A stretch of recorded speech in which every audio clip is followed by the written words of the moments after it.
All right, guys, I am so sorry that other link did not work. I was having technical difficulties with my mic, and I had to get my teenage son with all kinds of tech knowledge to fix it for me. Can you hear me? I'm going I to can. send y'all a new link real quick. Promise I will make it worth everyone's time. Okay, so I'm going to copy this link.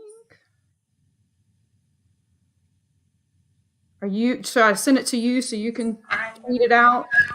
I just caught it, so now I'm gonna do it. Okay.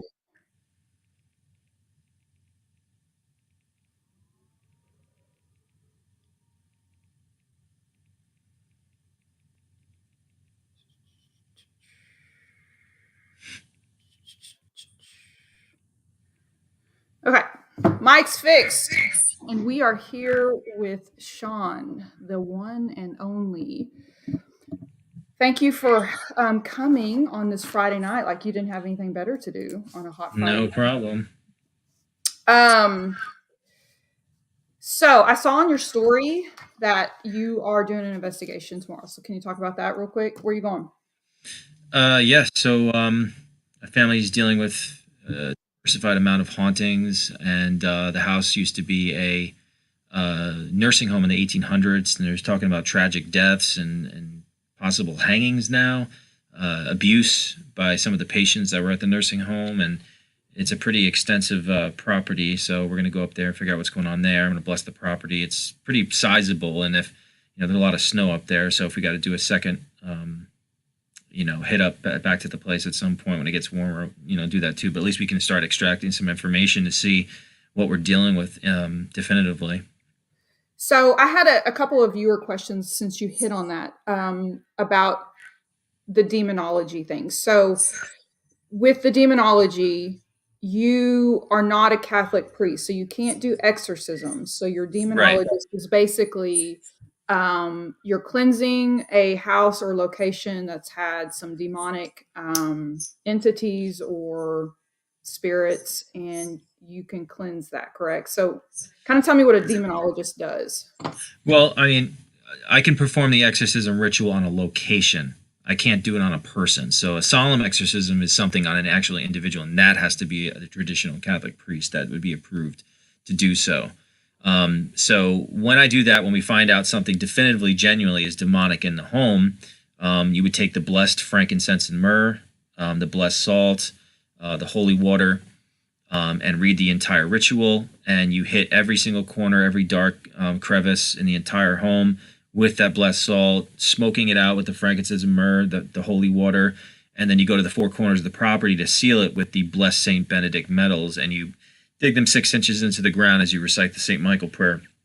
So after forcing it out of the actual house, and then you're trying to seal the property from keeping the negativity out from coming back in through those entry points.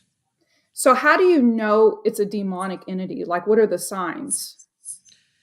There's certain characterizations to demonic hauntings, things like people getting scratched in threes or three knocks, or scratching on the walls, any putrid sort of smell that would be paranormal. Constant nightmares, seeing things with red eyes. There's just certain things that you look out for that would be something that would just be a negative human presence in the home, that would be something inhuman or prenaturnal. So those are some of the things that you would look for, or reacting negatively of things of religious significance at a certain level as well. Yeah, absolutely. John Montgomery from Instagram said, "Do you have to be ordained by the church or study under someone to become a demonologist?" You're supposed, I yeah. think he's thinking about becoming one, and he kind of wants to know like the steps, the requirements, the training, the certificate, kind of behind it. Yeah, I mean, obviously, when they say when it comes to demonology, it's a calling. It's not something that I thought that I was like, okay, I want to be this. It's something that I was somehow drawn into it, and weird synchronized things would be happening around me that would pull me into certain aspects of dealing with that sort of thing. And that's what happened to me in the beginning of my journey. And when I was asked to come on a podcast with somebody, that they were saying, and you have a calling. And then I was asked to be a part of like a co-host on the podcast, and that just continued that journey. And that's actually what led me to having my own podcast and actually meeting Ralph Sarchi, who obviously I started going cases with and did the Demon Files with him, and that's who I was mentored in demonology to be more versed in that subject. And I've read books on it, because even before I met Ralph, dark things that were around me. There was a house there was a tragic murder or suicide that when I got first involved in the paranormal, I knew the place was haunted, and I would drive by it all the time. And I just felt as if like some souls could be trapped there. And one night, after getting evidence of that, we got an EVP of a blood curdling scream and helped me and all this stuff. And I threw holy water on the side of the property. And this is in my first book, saying in the name of Jesus Christ, if this poor female or anyone that's innocent here, that's trapped here, in the name of Jesus Christ, to let them go. And little did I know at a novice place, level wise of being involved in this stuff, that I was doing some sort of religious provocation, and I was way over my head to be doing something like that, because as soon as you do that, you put a target on your behind with these things, so to speak.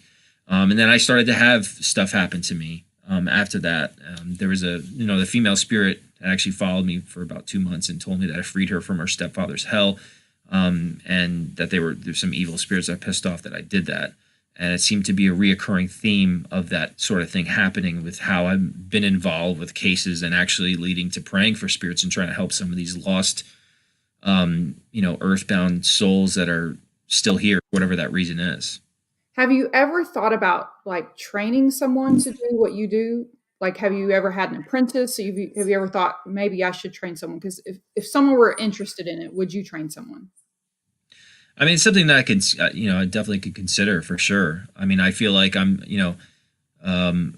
just still doing it myself. And like, if there was the right person that came along that I felt like I could pass my knowledge on to them, and they had the right intent, and I felt like, it could be something that they could, continue on way past me doing it. Yeah, absolutely. I think that's really what we should be doing. And that's what Ralph actually did for me. And obviously humbled, to have that. I was humbled to be around any sort of person that was around the pioneering times of the paranormal field, when there were no TV shows. Yeah, absolutely. For the experiences. And when I first started to go out to these cemeteries and do this stuff, I didn't bring a camera. I just went out there and I had an experience, and I was just like, holy crap, this shit is real. So I was just more excited for the fact it's real, and what can I do to kind of increase that level of experience to learn from it and know about it. But I never thought that I would be as deeply involved as I am today. I was one of those same people watching TV shows about this stuff. Yeah, one of the questions that I get asked all the time whenever I'm doing interviews are, what is your favorite equipment to take out to an investigation? And I really think like your body and your intuition is the most important tool that you have. So for you, you used yourself, your body, your intuition as your main tool.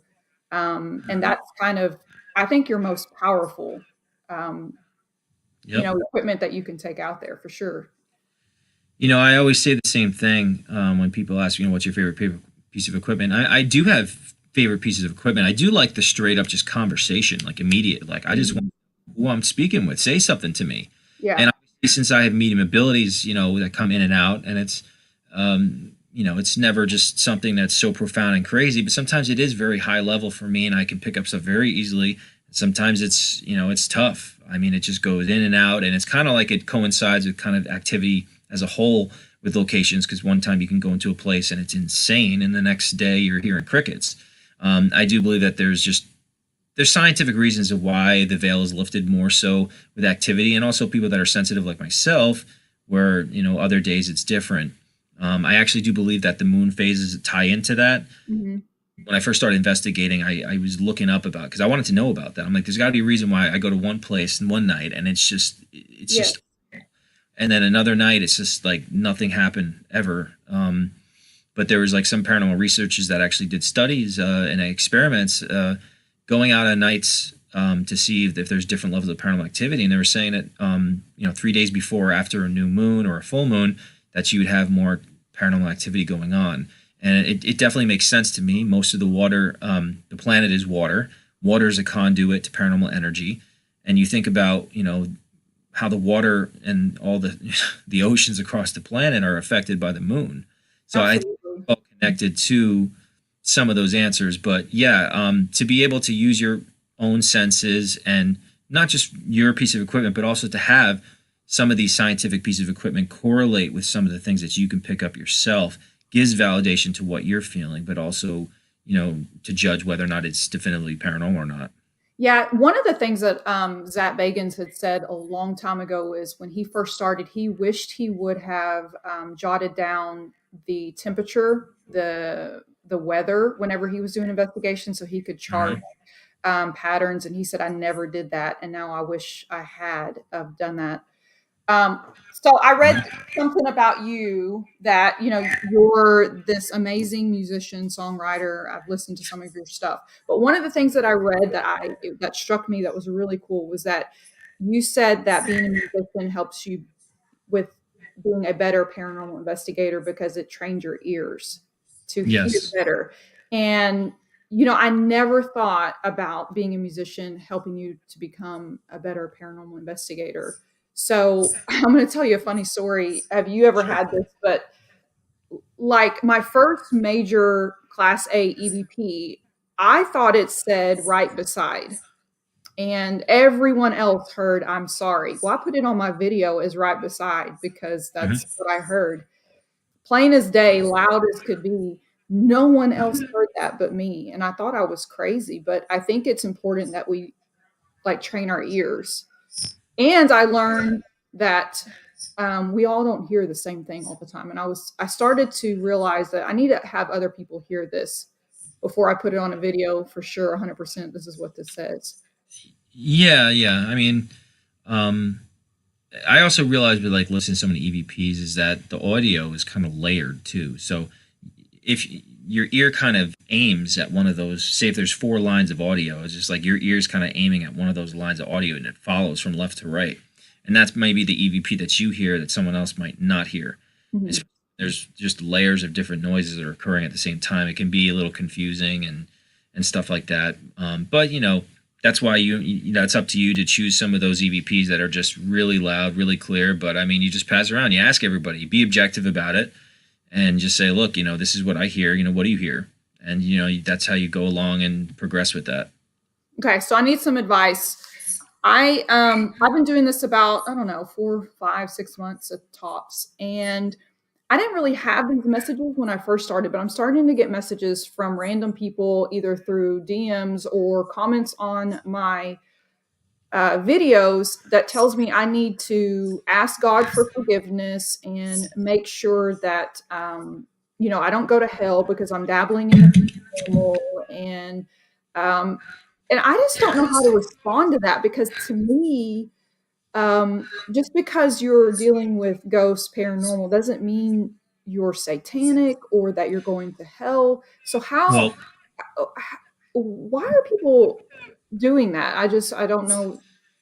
there's lots of different parts to Christianity as a whole. Is that some people actually take the Bible word for word, you know, and then other, and that's why people can become very judgmental.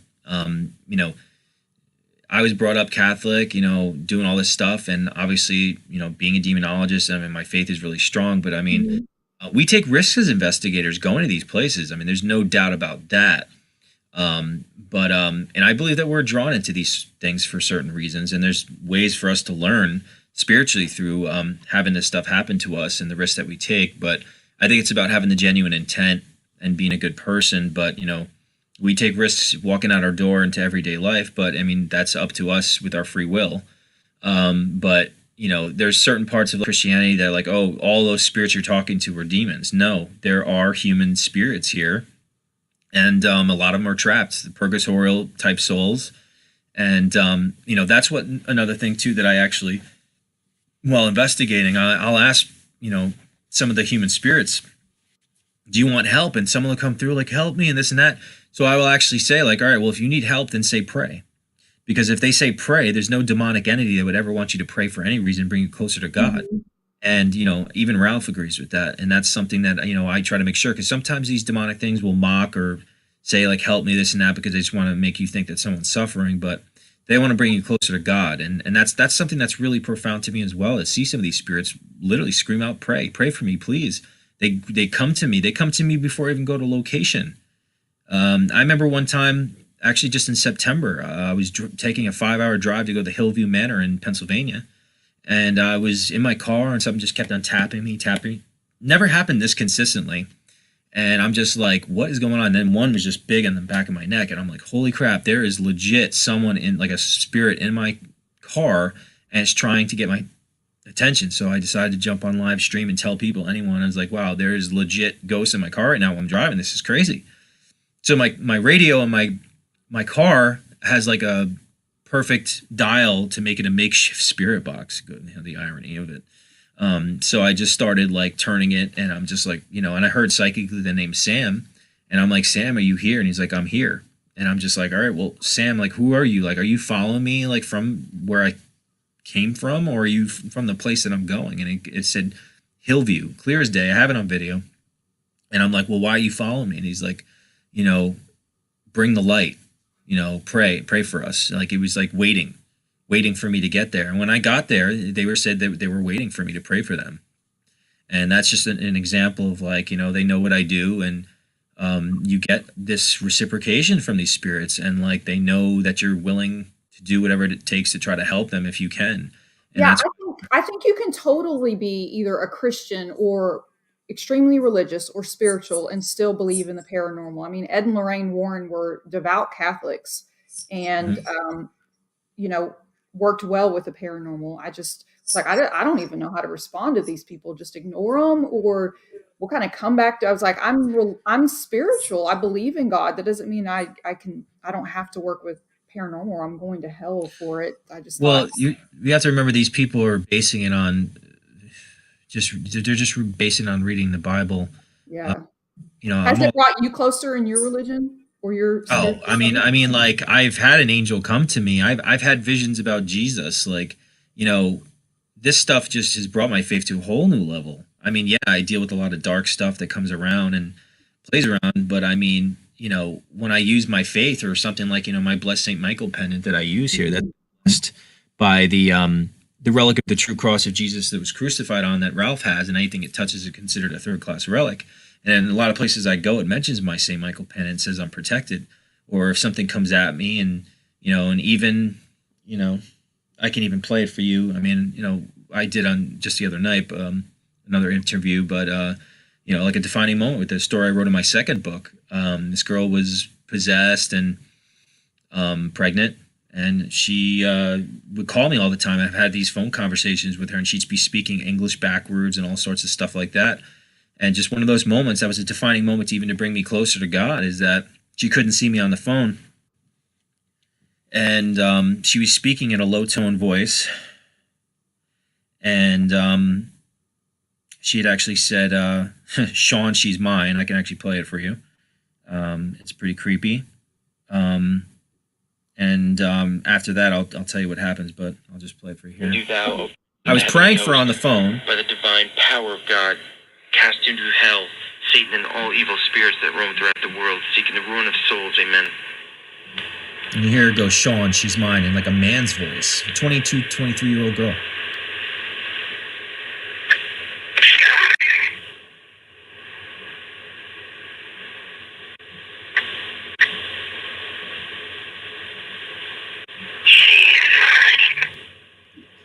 Yikes. That sounds like a 22, 23-year-old girl. Yeah.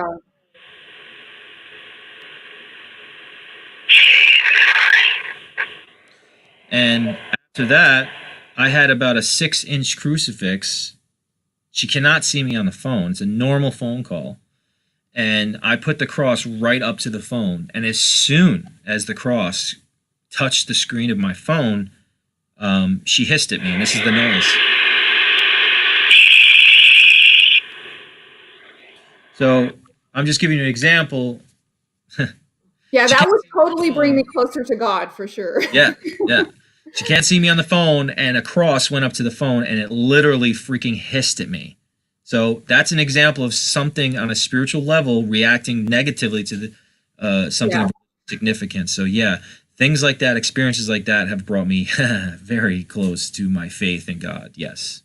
Excellent. So I'm going to use that. Next time someone comes at me, I'm bringing your name up if that's okay. Go Okay, right another ahead. question.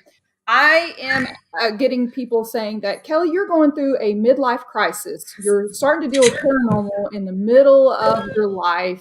Must be a midlife crisis. And I read that you started getting these later in life too. You didn't have these Yep. necessarily like as a child, kind of like me. I didn't have any experiences as a child that I can remember. So, why do you think we're getting these now or started to get these later in life? Um, well, I thought about it too, and when I started reading my writing my first book, I thought about some like strange omens that may have led to something later on of why I would get involved with this, because I was all about music and being a singer. That's all I wanted to do, was be a successful musician, and then this kind of hit me over the head like a meteor out of the sky and took me on a different journey and kind of pulled me away from a little bit from the music, as you know, whatever the reason it is. But I mean, it's those are still my passions, those are two things. But um, and to have like psychic stuff happen to me like in the middle of my life too, like you'd think you'd have all this stuff happen to you when you're a child, and I didn't know why that happened. But I once I started engaging the spirit realm, like I believe those abilities that were dormant with me started to just appear and happen around me, and I was just like, whoa, what's happening? But there were some omens that happened to me, like I remember.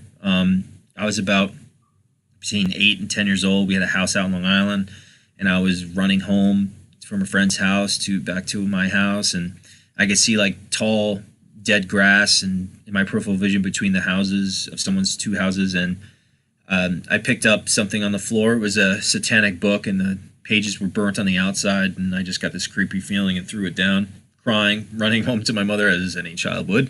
That was one omen. And actually, 3 years before I got involved in the paranormal, I was living in a house with a few roommates, and a girlfriend of mine came to hang out. And she never told me this story, because she thought I would have thought she was crazy. And until she actually saw me posting paranormal stuff when I started getting involved 3 years later, did she decide to have the courage to tell me the story. She pulled up to my house that night to come hang out, and she saw this black hooded thing staring into my window and turned its head with black eyes, and then it just disappeared. And I believe that this is one of those demonic things that were actually watching me from the outside before I actually stepped into what I like to call spiritual rules of engagement. And once you actually, open yourself up to this world and step in the way of evil, which makes you an adversary to the enemy of man, and that's the devil. And that's something that you got to live with, because they're always going to look for a crack in your aura from that. And I think they knew that I was going to be some sort of person involved in this work and going up against them. And considering there's no conception of time in the spirit realm, past, present, future, all the same thing, that's how they can actually tap into that and realize that. Yeah, I thought, because I guess my entry to this was I started to get cameras at my house last summer, just for the house and protection and all of that. And I started catching things on my camera at home, and then it just, from there I started seeing a whole lot more stuff, just full apparitions.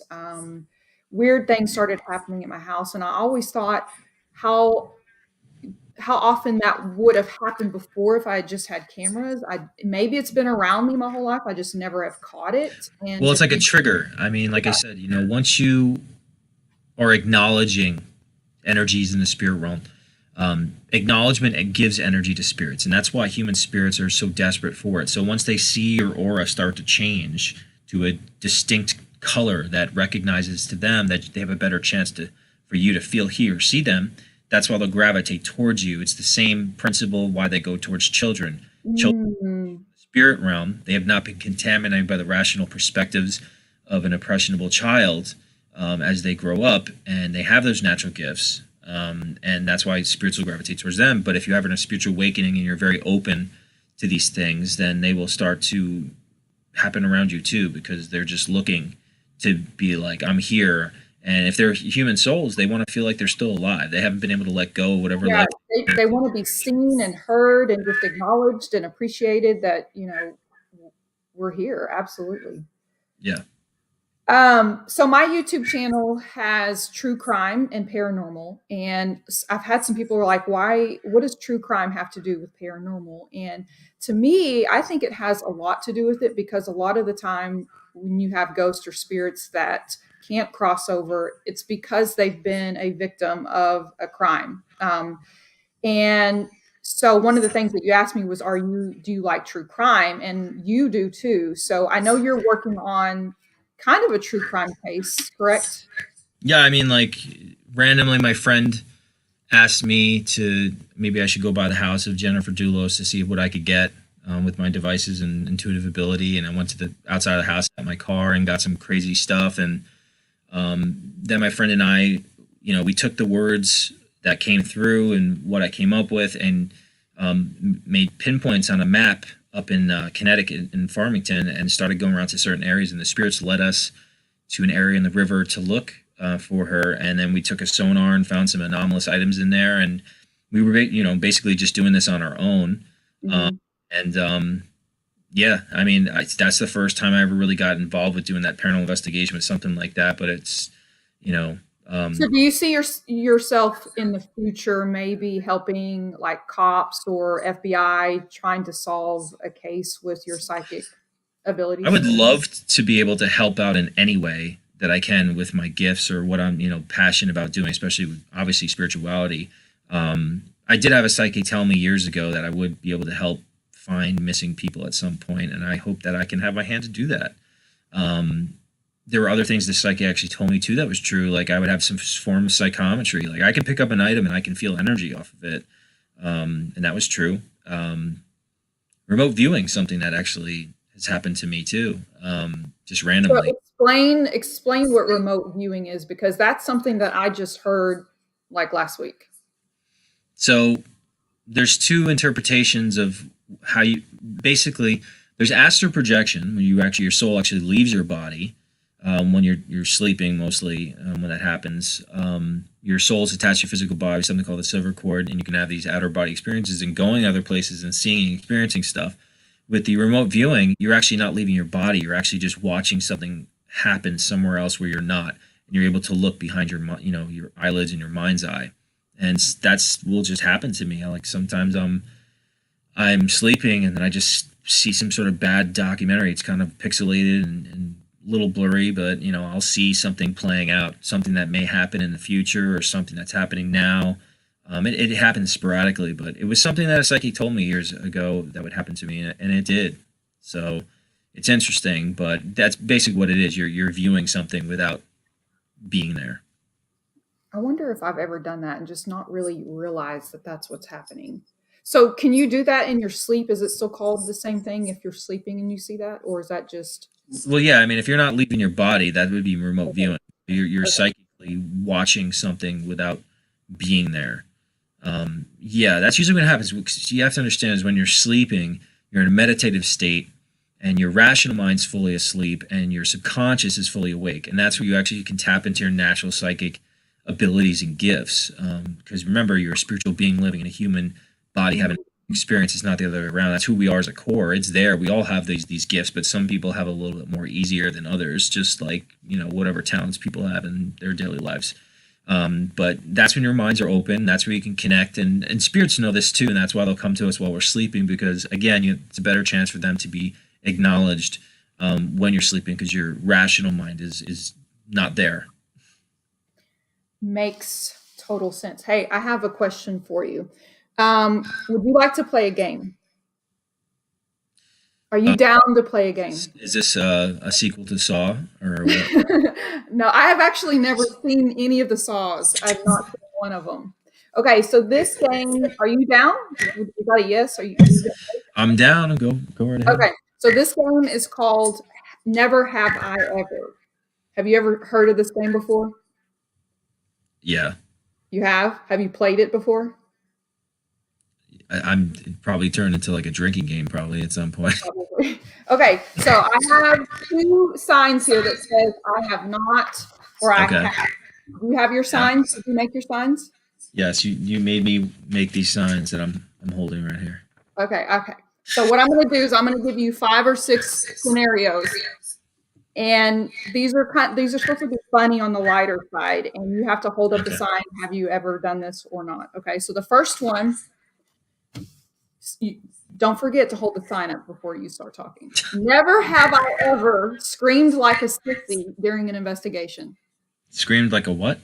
Well, I was going to say scream like a girl, but then that's kind of like bad on me. So have you ever, never have I ever screamed like a sissy during an investigation? And I'm gonna answer this. I'm gonna go along with you. I would say I have not. I have not either. No.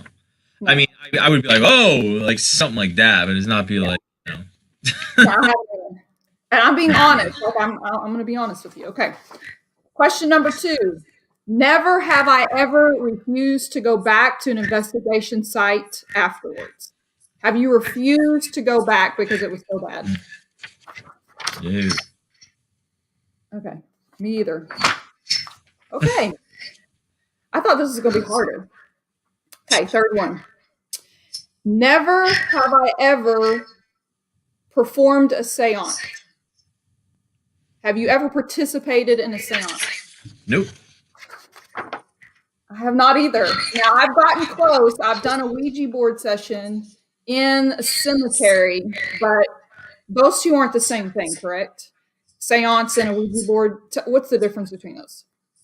Well, you're using an inanimate object to connect to the spirit realm, and you don't know what you're communicating with. And that's where the danger lies. Seance, everyone's connecting with their hands, so you're combining your energies with other people, but you're inviting spirits to channel through you. I mean, through that connection of everyone synergistically trying to have that intent to happen. Okay. So which one's more dangerous, do you think? A seance or a Ouija board session? They're right up there. I don't know if you know, like, 95% of demonic hauntings start with the Ouija board through all the books that I've read. If you know about the real story of The Conjuring, during those time periods, like in the 70s, the Warrens, nobody had those types of pieces of equipment where you could just use a spirit box or some of these electronic meters that pick up, EMF. But they decided to do a seance in the house where The Conjuring was, and, Miss Perrin was picked up and thrown up against the wall and went into serious possession after the Warrens had them do a seance. That's the danger that can actually happen, because you're inviting the spirits to channel through. So is a spirit box, like, because I use that all the time, is that as dangerous as a Ouija board because you're using that device to communicate as well? I don't think so at all, because you're combining your energy with something. With the planchette, you're saying move with me, and that's like inadvertently allowing it to channel through you. Okay. Everybody, allowing the spirits to come through you, you're inviting it in, so to speak. And even with the dowsing rods, you're saying move to places. So in my opinion, like, and I know cases that have happened where people have gotten possessed through, all 3 of those methods. That's where I feel like the danger actually lies, is it's, rather than me just holding something and it's speaking through it. But if you're saying move with me and do this and come into me, that's where you're these things are looking intelligently for opportunities to gain access into you psychologically, emotionally, spiritually, and physically. And especially if it's something truly evil, then that could be a serious problem. Now, as a demonologist, you've had to deal with it on the other side, cleaning that up or trying to cast away demonic entities because someone else has done those things, seances, Ouija boards. So you've had to come in and kind of clear that energy. Oh yeah, I mean, absolutely. Like the first time I was coerced to play with the Ouija board over a decade ago, within my first year of investigating, and I got oppressed. Looking back, I know God let me go through that to have a deeper understanding of how people can get oppressed, because you have to be very objective about your emotions, because that's how these evil spirits can actually attack you. It's not the things that people think about in Hollywood. It's like things thrown around, just getting scratched. I mean, they don't want to be recognized or noticed. They're going to hide in the shadows and try to amplify any sort of negative emotion within you, about something that would be slightly sad, angry to you, and blow it up to the point where you want to harm yourself or harm others around you.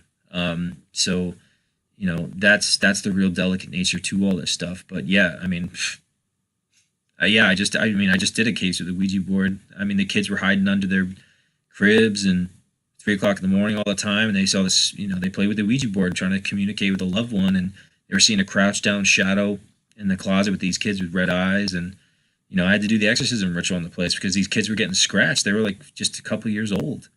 I don't think anyone wants their kids going through some sort of No, nightmare. it's super scary for sure. All right, I So have yeah, number 5. Actually, this is number 4. Never have I ever had a negative entity or demonic spirit attached to me. Have you ever had a demonic spirit? well, yeah. I mean, I just told. I mean, I was oppressed. So I have not, that I know of, and you have. Yeah, so you told me that one. lucky you. Not, I haven't been doing this as long as you know, but I will say, and you could correct me if I'm wrong. I don't know what a demonic spirit attachment is, but if I haven't had one, I've come close. I just did. Well, I say I just did. It was about a month ago. I did an investigation at an abandoned church that the whole, we're in the walls and you could just go in at any time. It was trashed. There was animal sacrifice remains there where an animal had been burned in a circle. And it took me a month to get over that. Not mentally, like because of it, just I felt dirty and gross and heavy and just depressed. And You probably were a little oppressed. yeah, I was not the same, and it took forever to Well, get that's over it. that's a little bit of oppression right there. Well, then I need to change my answer. Yeah, I mean, like coming back from a place like that, it'll linger with you. Yeah. Yeah, I didn't like it. It was totally different than anything I'd ever experienced before. Mhm. I didn't have any scratches that I saw, but I was not myself for a good month. Yeah, I mean that's luckily it went away, and some of these things won't go away like that so easily, and so but that's happened to me too.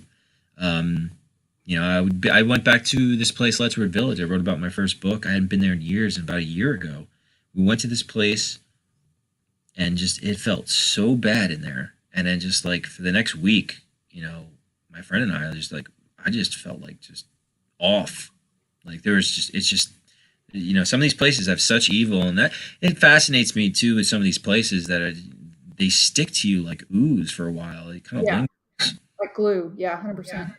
So All right, number 5. I forget what number we're on. Never have I ever quit an investigation in the middle of it because I was scared. Did you like, I'm F this, I'm out? I have not.